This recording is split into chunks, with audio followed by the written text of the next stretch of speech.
So hey, Sports House fans, it's John with another version of What's Blank Wednesday, and I am standing in Bill and Paul's Tent City, and I am like overlooking 5, 6 tents that we have set up on the floor, and I know there's a lot more in the rack that we don't have set up, but boy, we have a lot to choose from in tents. I don't know what you're sleeping in, but if you've been wet or uncomfortable at night or wondering if your zippers are gonna last, maybe you should come on down and check out some of the things that we have to offer for both backpacking all the way up to big family camping tents from Mountain Hardware, Big Agnes, North Face. We got a lot of sweet brands in the store, and I just kind of was overlooking some of these.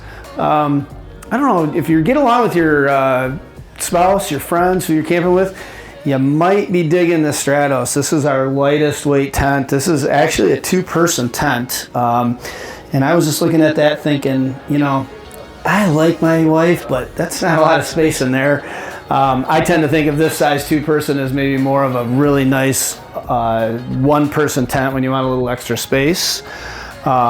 It is a 1-door tent. It's still nylon on the materials, which makes it ultralight and ultra water resistant. And similarly featured in terms of size, but a little different configuration and how you get in and out is the Big Agnes tent. So you can see, for those that need to pack small, pack light, some really neat options down here. One of the things about you'll find at most of a really good tent is that it's going to have aluminum poles as opposed to fiberglass poles. This is going to help reduce weight. These things are structurally stronger, and they're able to configure them so that they provide the maximum amount of space inside your tent.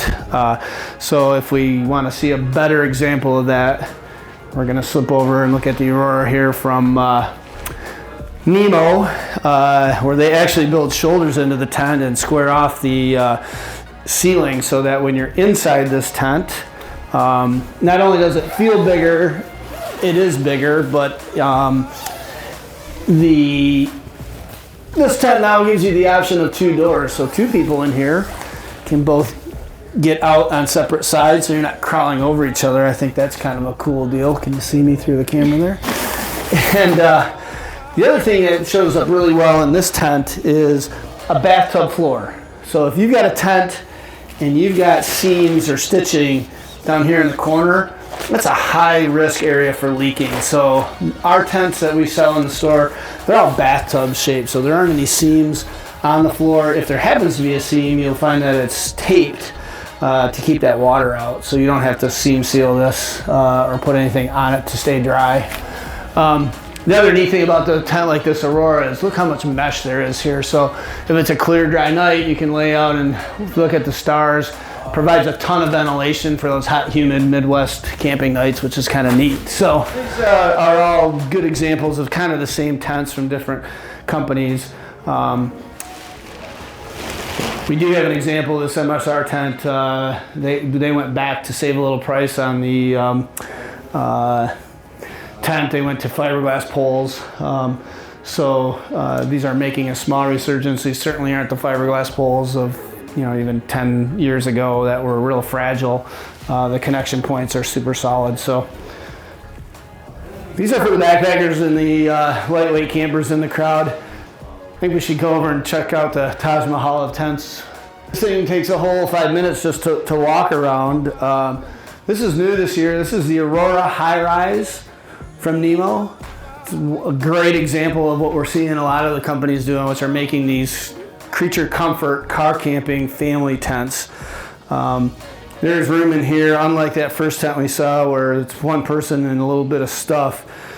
You could sleep 4 people in here comfortably and still have extra room. A lot of attachment points for hanging things in here.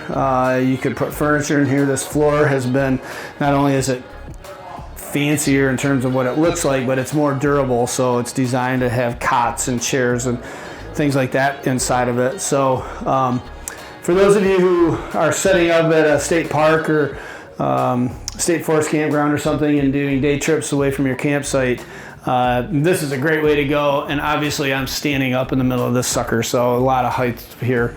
Been a good popular category for us. So Stop on down. We set them up. If we don't have the one that you're interested in, we'll pitch it with you and you get an idea what it takes to put the tent up. You can look at the different materials. You'll find prices from about $150 up to probably $400 or so for a tent of this nature. All the accessories to go with it, but most importantly, we've got the folks that know exactly how to match you to the tent that's going to bring you a lot of fun and adventure on your next trip, wherever that may take you. Thanks for hanging out. We'll see you next week for another version of What's Blank Wednesday.